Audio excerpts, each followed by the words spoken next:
Bonjour tout le monde, bienvenue à ce nouvel épisode du podcast L'État financier, donc encore une fois aujourd'hui en compagnie de mon collègue Gabriel. Salut tout le monde, salut JP. Et qui dit nouvel épisode, dit encore une fois très inspiré par, on le rappelle depuis quelques épisodes déjà, mais très inspiré par les sujets que Gab nous a sortis. On va vous faire un segment, en fait des segments classiques, là, on fait un au son de la cloche et dans vos poches, mais encore une fois avec l'un des deux qui découle directement de ce que Gabriel, l'inspiration classique de Gabriel du début janvier.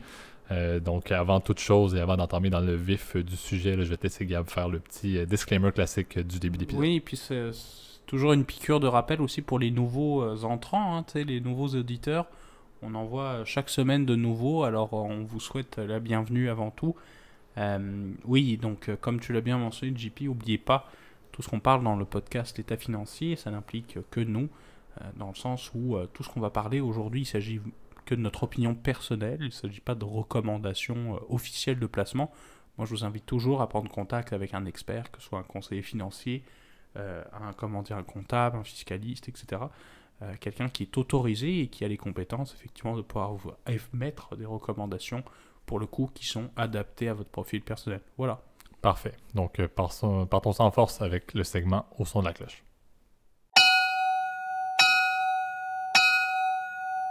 Parfait. Donc, cette semaine, vous allez voir, là, d'ailleurs, autant le au son de la cloche que le dans vos poches va être un peu axé sur le segment des produits dérivés. Là, on vous fait un épisode un peu axé sur le domaine des options et des contrats futurs. Donc, on va commencer avec un au son de la cloche axé sur le fait que depuis peu, en fait, on a eu le lancement d'un nouveau type de contrat futur sur une toute nouvelle commodité qui, de mon avis, va définir un peu les actions futures qu'il va y avoir dans les produits dérivés.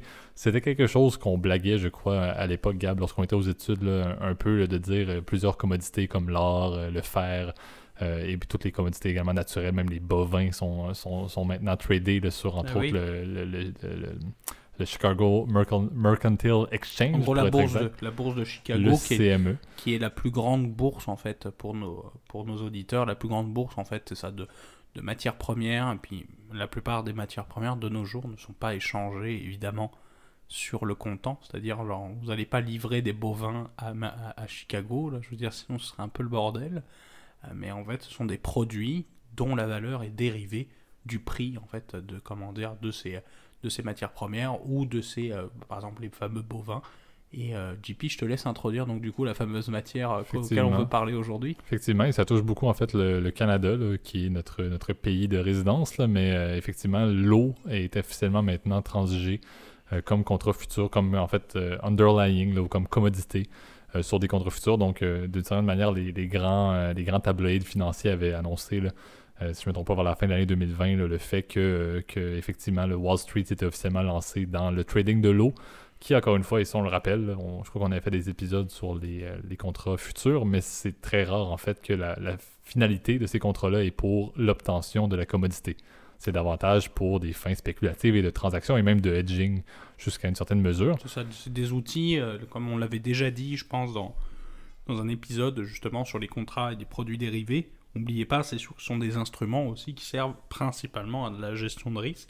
Si je ne m'abuse, on était avec Thomas dans cet épisode-là, puis on avait fait une introduction dans l'épisode spécial, si je me souviens bien, saison 1, épisode 10, donc, sur les industries du futur. On avait déjà évoqué un peu là, le futur, entre guillemets, de l'eau, en fait, en tant que ressource naturelle, entre guillemets, qui, effectivement, puis là, c'est là où je vais apporter, je dois t'avouer, JP, tes connaissances seront beaucoup plus pointues que moi, là, sur plus l'aspect pratico-pratique. Moi, je dois t'avouer, je connais plus en fait l'aspect, je dirais, géopolitique hein, de la ressource naturelle qui est l'eau, là, mais c'est vrai que c'est une commodité qui est très controversée pour plusieurs raisons, effectivement. Donc, premièrement, c'est qu'elle est essentielle à la vie, là, quand même. Là. Souvent, on le dit souvent, tu peux pas vivre 2 jours sans eau. Là. Exact. Mais c'est un peu ça, justement, qui distinguait toute la logique des contrats futurs à l'époque. C'était vraiment de dire que la commodité qui était l'eau était intrinsèque à la vie et donc n'était pas transigeable sur un point financier. Maintenant, la barrière a été, si on peut dire, sciée. Là. Officiellement, on ne se retrouve plus avec cette distinction-là et c'est ce qui rend les choses si intéressantes. On ne vous a pas parlé là, du fait qu'il y avait des nouveaux contrats futurs un peu plus développés qui avaient été faits sur le pétrole, par exemple. Parce qu'encore une fois, oui, c'est pertinent, mais c'est des choses qui sont dignes du courant et qui ne sont pas anormales. le fait que l'eau devienne une commodité transigée, encore une fois, sur sa valeur fondamentale, et surtout le fait que ça tombe dans un instrument financier transigeable, alors qu'on sait que c'est pas une ressource qui est disponible à travers le monde de manière adéquate. Encore une fois, je le parlais au tout début, au Canada, c'est un sujet qui nous touche beaucoup parce que les réserves d'eau douce qu'on a au Canada sont assez notoires.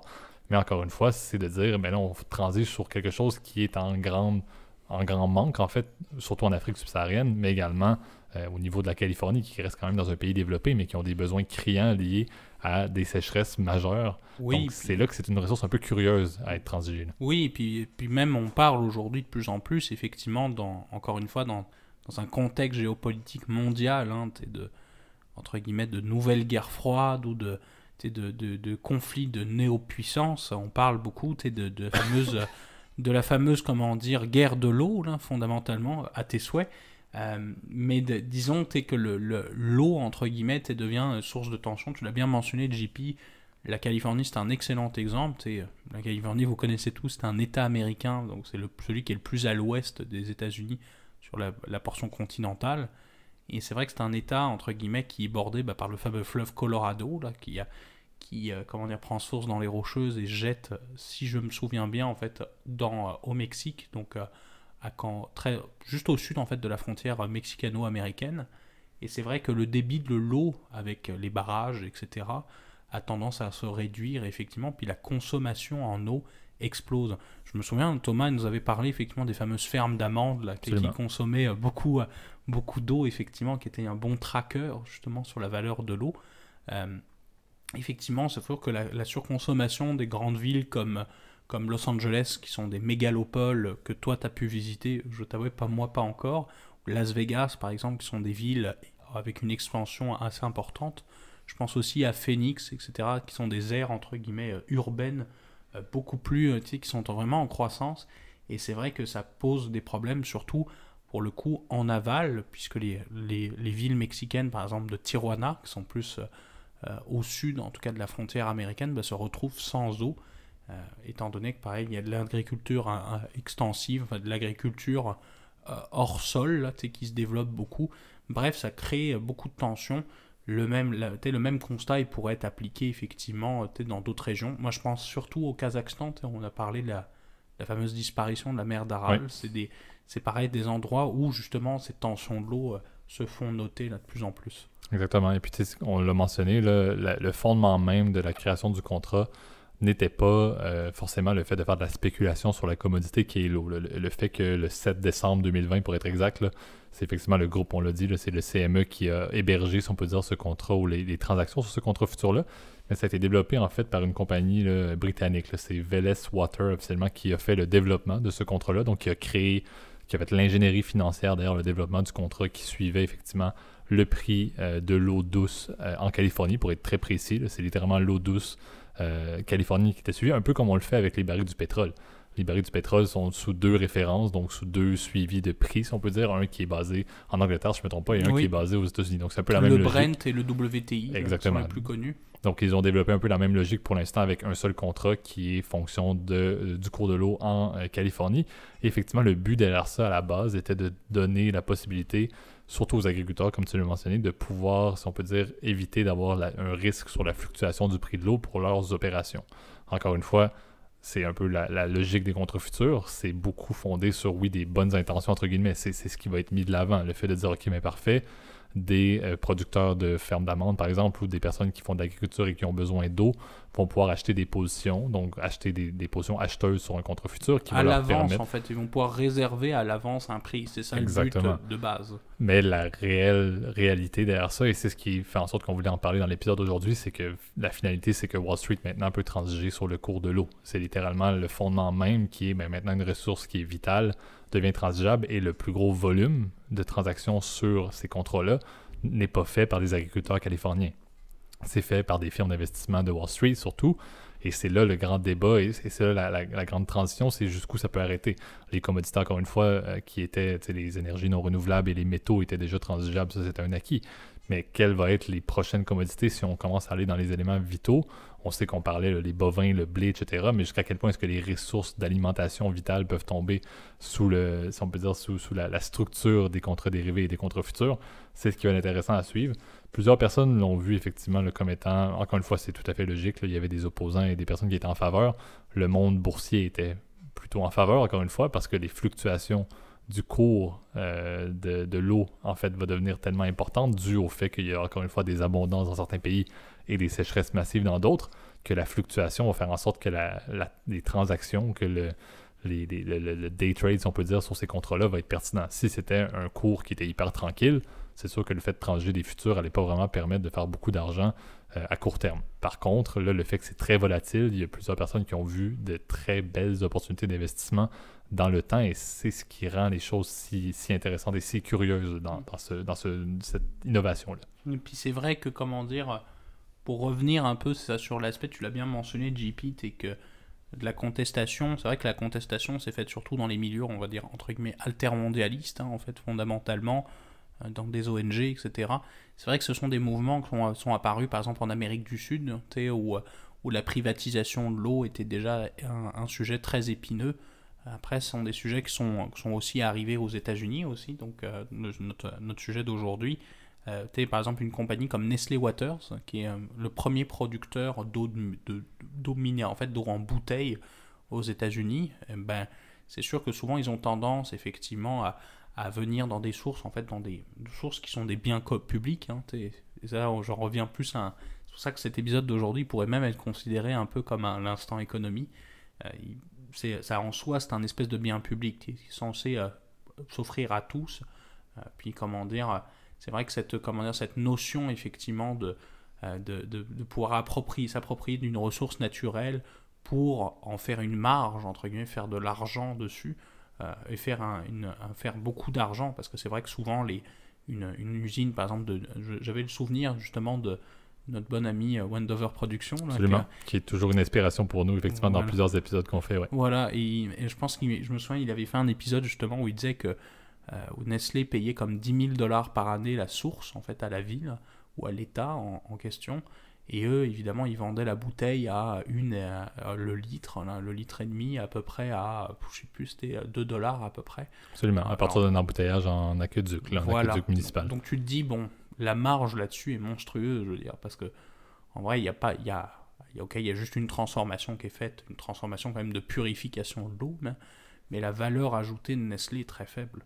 Et cette espèce de privatisation, entre guillemets, des ressources naturelles, elle pose énormément de questions.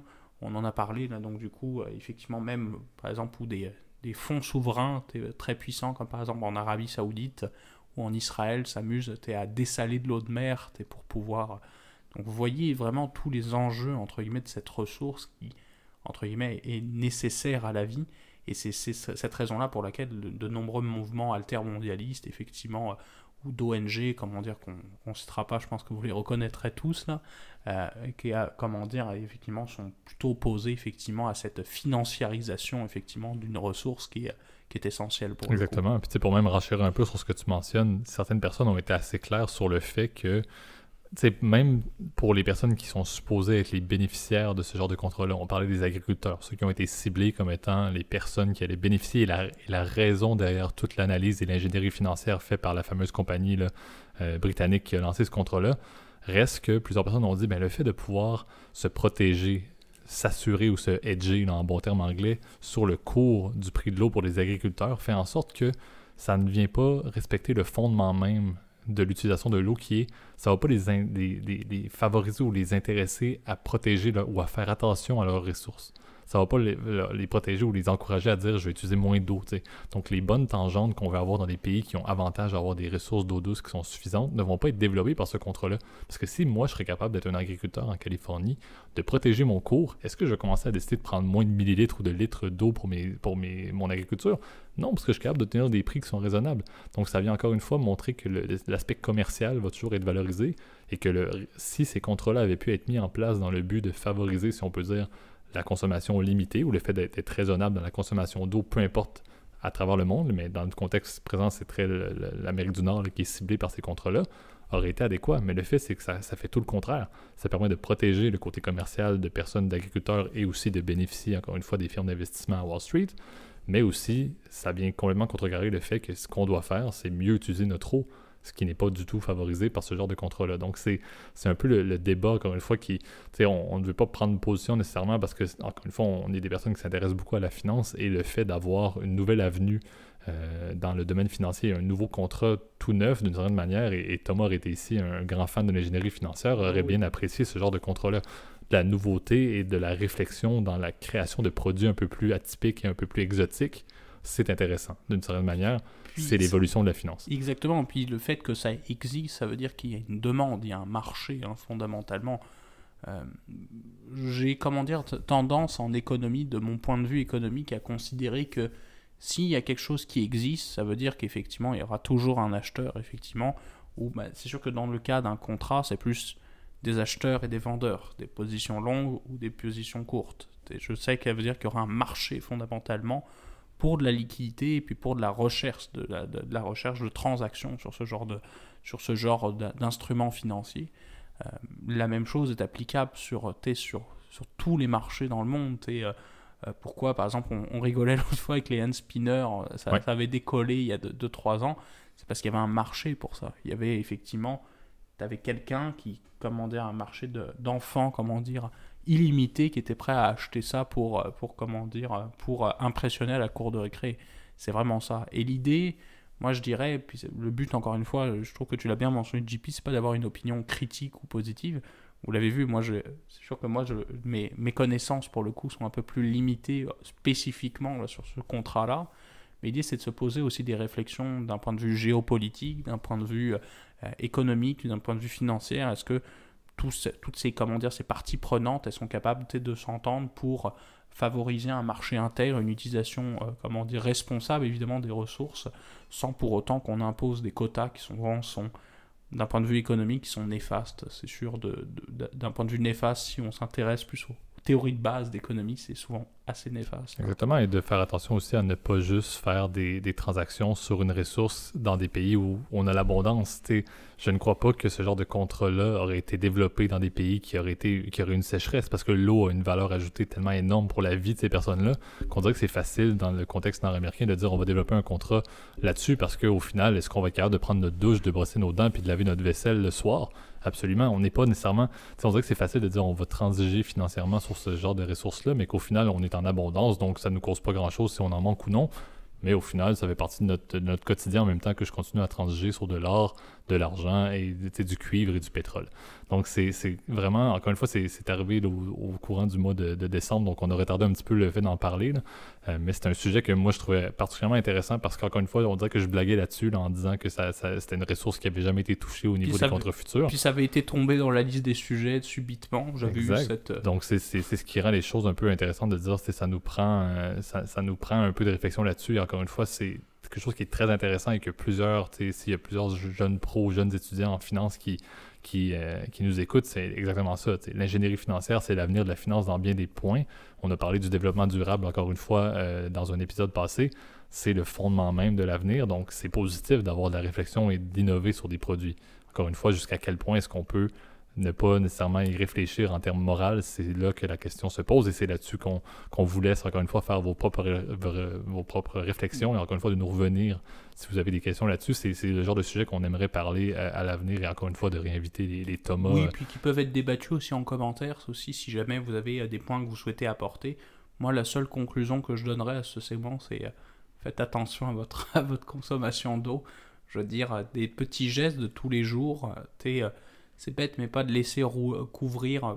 L'eau est gratuite ici au Québec, là, en tout cas pour les particuliers. Mm-hmm. Et souvent, on voit les gens, s'en foutent un peu. Là, ils laissent tomber l'eau et pourtant, c'est une ressource où tu te dis, mon Dieu, si tu fais pas attention, en fait, tu gaspilles de la ressource qui va être, qui peut avoir... qui aurait pu être utile à quelqu'un d'autre, là, fondamentalement. Absolument. La réflexion est très pertinente, effectivement. C'est l'essentiel. Souvenez-vous, faites attention, chaque geste compte et surtout chaque geste combiné compte et c'est un peu la fonction de l'avenir de l'environnement pour la planète. Donc, passons maintenant à notre deuxième segment, Dans vos poches. Parfait. Donc, le sujet d'aujourd'hui, encore une fois, là, a été proposé par Gab et vous allez voir là, un peu ma partie et ma participation va être un peu plus limitée. En fait, je vous fais un petit spoiler tout de suite. Là, c'est quelque chose qui passionne beaucoup Gab et je crois qu'il pourrait en parler assez longtemps.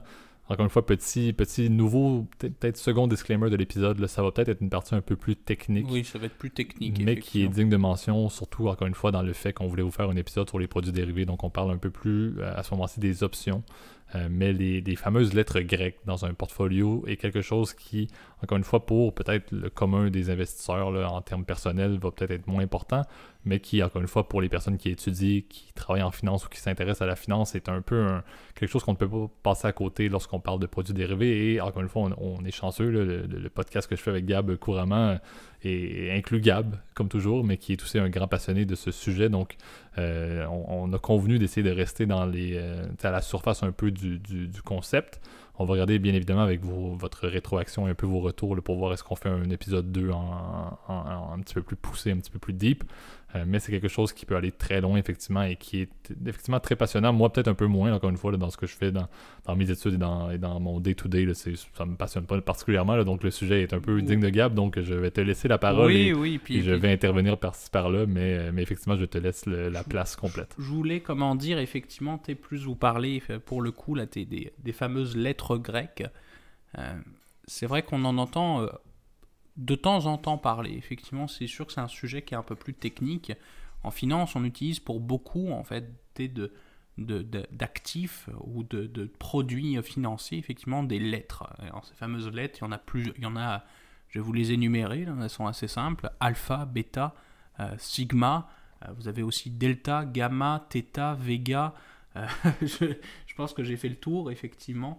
Et toutes ces lettres-là, en fait, symbolisent en fait à chacune, effectivement, une relation entre telle chose et telle chose, un objet et un autre objet, en fait. L'idée, c'est de comprendre, en fait, des relations, en fait, entre différents en fait, prix de produits et sur d'autres instruments financiers, quel va être leur impact, en fait, sur leur valeur. Moi, je vais peut-être vous parler, en fait, qu'est-ce qui m'a donné l'idée, en fait, récemment, là, justement, de se lancer ce sujet-là. J'ai un de mes bons amis qui a commencé en fait à trader des options en fait assez récemment, pas sur ma recommandation, mais disons que j'ai commencé à lui parler, mais je lui ai dit pourquoi tu commencerais pas à t'intéresser un peu aux options. Il était assez novice, puis on a commencé à en parler, puis moi c'est un sujet que j'adorais à l'école, là, je trouvais ça passionnant. Puis c'est vrai qu'on est revenu effectivement... D'ailleurs, parenthèse comme ça, à noter que le cours qu'on a obtenu à l'université qu'on a été, là, il fallait être vraiment passionné pour s'intéresser parce que le cours était vraiment digne de mention sur le niveau de complexité et le peu d'intérêt que l'enseignant avait. C'était très drôle, et c'était très drôle parce que justement à la classe, dans cette fameuse classe, genre, c'est rare, mais genre je t'ai vu comme une espèce de mage savant, là, comme un peu comme Dumbledore en version... Genre, des fois, après les cours, des mecs, genre, mais comment tu fais? Genre, bon, c'est juste que c'est passionnant. En fait. Il fallait le vouloir. C'est encore une fois, ça vient chercher une fibre de personnes pour la finance qui n'est pas tout le monde et qui encore une fois, je m'exclus de ce domaine. Puis alors, moi, je vais commencer plutôt par les plus courantes, effectivement, et celles qui vont avoir plus un impact, en fait, sur un rendement d'un portefeuille, en fait, de tous les jours. Donc, tu sais, quand vous achetez des actions, surtout des actions, en fait... Quelle lettre vous allez vous intéresser? La première, je vous dirais, c'est le fameux bêta. Le bêta, en fait, c'est une lettre qui va correspondre, en fait, dont le but, en fait, va être de comprendre quelle est la relation du prix du rendement, en fait, de votre actif, donc par exemple de votre action, par rapport au rendement d'un indice de référence. Alors souvent, on utilise, vous le savez bien, par exemple le S&P 500, le CAC, le FTSE, etc., qui sont les indices principaux des différentes plateformes, entre guillemets, boursières. Et l'idée, c'est de comprendre comment évolue. Donc souvent, l'idée, c'est que par exemple, un bêta de 1.5, ça veut dire qu'en fait, votre actif, en moyenne, évidemment, sur des rendements passés, tout ce qu'on va parler aujourd'hui, évidemment, ça va être de comprendre, évidemment, ça c'est le passé. Le passé, évidemment, n'est pas garant du rendement futur, vous le savez, Absolument. ou on va dire des estimations futures. Un bêta de 1.5, ça veut dire en gros qu'en moyenne, votre actif, il fait 50% de rendement de plus que le marché. Évidemment, ce bêta-là est basé sur des calculs un peu plus complexes, donc de covariance, etc. Je ne veux pas rentrer trop dans les détails rendus là. Alors, le bêta est quand même utile, c'est que par exemple, ça permet de savoir si votre actif il est corrélé ou non avec les rendements du marché. Le bon exemple souvent que je donne, c'est par exemple, l'or, souvent un bêta négatif. Ça veut dire qu'il n'est pas corrélé, justement. Effectivement, inversement à ce qui se passe au niveau des marchés. C'est effectivement, on avait fait un épisode, je crois, Oui. sur les valeurs refuges, d'ailleurs. Voilà, exactement. Et ça, on avait dit justement qu'il avait un bêta négatif. Ça veut dire que, justement, quand les marchés s'effondrent, au contraire, souvent, notre ami l'or, il va avoir une relation inverse. Et c'est ça l'idée, c'est que souvent, ça nous permet de déterminer le levier qu'on est capable d'aller chercher. Donc le risque aussi qu'on est capable d'aller chercher aussi avec cet indicateur-là. Donc c'est un indicateur de rendement risque. L'alpha. Alors l'alpha, c'est sûr que l'alpha, c'est un outil que je dirais qui peut être utilisé effectivement plus comme un outil en fait post-analyse. L'alpha, ça permet en gros de calculer de la performance supplémentaire par rapport au bêta. Genre, je vous donne un exemple. Imaginons qu'on avait dit que le marché faisait... Là, évidemment, c'est simplifié, hein, bien évidemment. Là, le calcul complet, je ne vais pas vous le donner parce que, bon, on va ennuyer tout le monde. Absolument. Mais imaginons que le S&P 500 fois 10%, puis vous ayez un bêta de 1.5. Votre rendement espéré est à peu près, on va dire, 15%. On va dire dans ces eaux-là. Mais imaginons que votre actif, il a régénéré 16%. Vous avez un alpha de 1%. Ça veut dire que vous êtes capable d'aller chercher 1% de plus que le marché. Donc ça veut dire que souvent, c'est un titre qui est gagnant, en fait.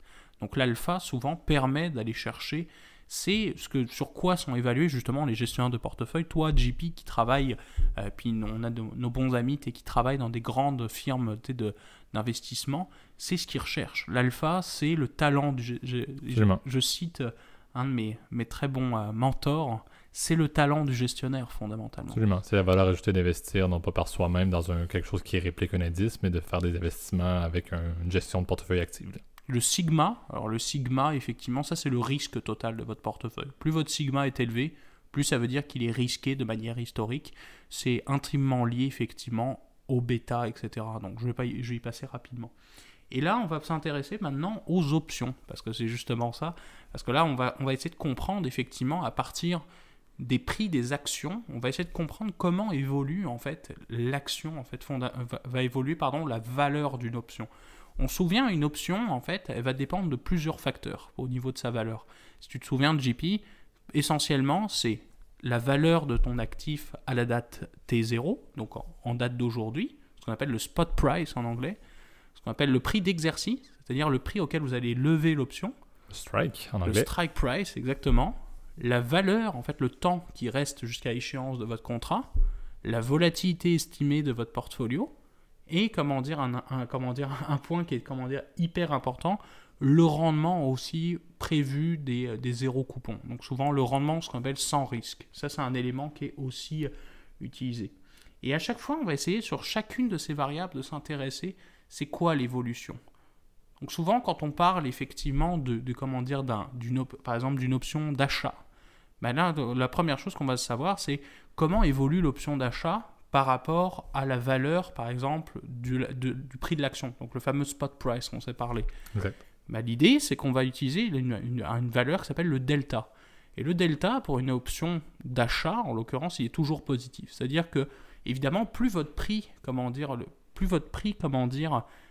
évolue à la hausse, la fonction, en fait, de la valeur d'une option d'achat, elle est proportionnelle, effectivement, elle est croissante au niveau du prix, évidemment, de l'action. Effectivement, et c'est cohérent avec la logique d'une option d'achat, effectivement. Donc, en fait, l'exemple classique, c'est de dire si j'ai une option d'achat pour 20$, par exemple, à 20$, et que soudainement l'action vaut 30, 40, 50, est-ce que mon option en vaut plus? Ben oui, parce que j'ai le droit d'acheter pour 20$, alors que le prix est rendu à 30, 40, 50, 60. Donc, c'est cohérent, effectivement, que ce soit corrélé proportionnellement. Exact. Puis une action, une option, souvent, qui dit, par exemple, un delta de 0,5, par exemple, ça veut dire que quand l'action augmente de 1$, elle va augmenter de 50 cents la valeur de votre option. Donc ça vous permet d'estimer en gros quelle va être votre performance en fonction. Si par exemple vous commencez à investir en options, on l'avait dit avec Thomas, c'est quand même des produits assez risqués, donc à vos risques et périls. Absolument, et en fait c'est ça, c'est pas pour tout le monde, encore une fois on le répète, là, très bien de le noter en courant d'explication. Oui, exact. L'idée c'est de comprendre quel va être votre gain projeté en fonction effectivement de la valeur, l'évolution de la valeur de l'action. Évidemment, le delta, c'est un calcul qui n'est pas hyper précis. D'ailleurs, souvent, le delta, il évolue. Alors souvent, on le lisse avec une autre donnée qu'on appelle gamma. Je vais pas trop rentrer dans les détails parce que c'est vrai que cet aspect-là est un peu plus complexe. C'est-à-dire que souvent, votre delta, il va varier un petit peu, il va varier de manière exactement convexe, si on veut rentrer trop dans les détails. Ouais, mais on tombe un peu dans le monde des dérivés, là, d'ailleurs, effectivement. Et c'est pour ça que c'est un domaine, vous voyez, qui est passionnant parce que c'est tellement large. Le delta d'un put, donc une option de vente, c'est le contraire. C'est toujours négatif, effectivement. Il va toujours être entre moins 1 et 0. On le sait. Le θ. Alors ça, c'est un truc que j'adore aussi dans les options. On oublie on se souvient, la valeur d'une option, elle va dépendre du temps qui vous reste avant l'échéance. Et là, je le comparerais un peu à une police en fait d'assurance, par exemple. Plus vous vous protégez sur une durée longue, évidemment, plus la valeur de cette protection d'assurance est élevée. Exemple, quand vous achetez, tu vois, JP, toi qui pars souvent en voyage, tu prends des assurances voyage, quand tu pars. T'as toujours remarqué qu'à chaque fois, plus tu prends des dates d'une couverture pour des jours longs, plus ça coûte cher, évidemment.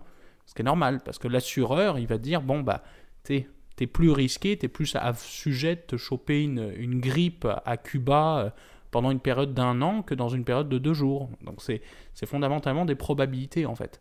Et le θ, c'est ce que ça représente. C'est l'évolution de la valeur en fonction de chaque jour, en fait, plus précisément par unité de temps, très exactement. Donc l'idée du θ, c'est de comprendre qu'une option, elle va toujours perdre de la valeur en fonction du temps. Plus le temps va avancer, plus cette valeur temps de votre option, elle va s'éroder. Et ça, c'est un point qui est extrêmement intéressant et extrêmement important, c'est qu'une option, elle va décroître rapidement en valeur. Donc c'est important de peut-être ne pas toujours conserver avant échéance vos options. Exact. C'est pas des titres comme les actions qu'on veut conserver pour la valeur et puis pour la croissance potentielle dans la fameuse logique valeur-croissance. Ça, c'est le contraire. Voilà, exactement. C'est un bon point. Tu peux pas... C'est pas un produit qui est un produit de long terme, tu vois, parce que tu vas perdre de l'argent parce que cette valeur de couverture, entre guillemets, là encore une fois, on est un peu plus complexe, elle va s'éroder avec le temps. Le Vega, point important, le Vega, c'est sûr que plus la volatilité, d'un panier de protection est élevée, mais plus évidemment, votre Vega, il va représenter l'évolution de la valeur d'option. Le Vega est toujours positif, en fait, que ce soit pour un put ou pour un call. Reprenons l'exemple de ton assurance voyage.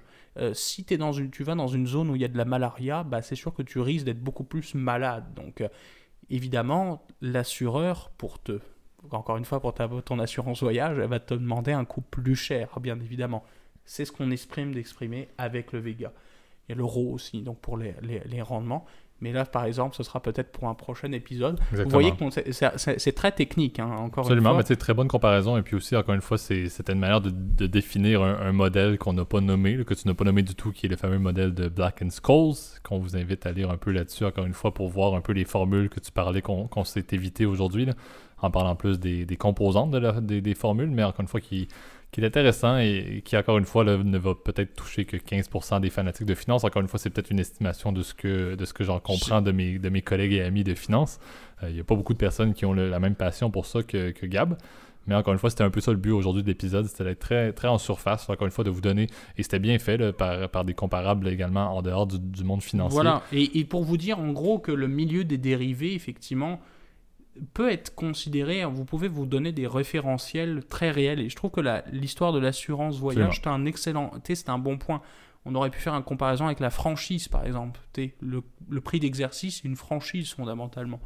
Donc c'est sûr que c'est le milieu des options, vous voyez, demande un peu plus d'éducation financière. C'est sûr que c'est un domaine beaucoup plus technique et ça vous fait réaliser, parce qu'on a parlé aujourd'hui, que c'est pas donné à tout le monde, mais que c'est un domaine qui est passionnant et qui est très large. La littérature là est extrêmement intéressante. C'est un de mes livres de chevet d'ailleurs.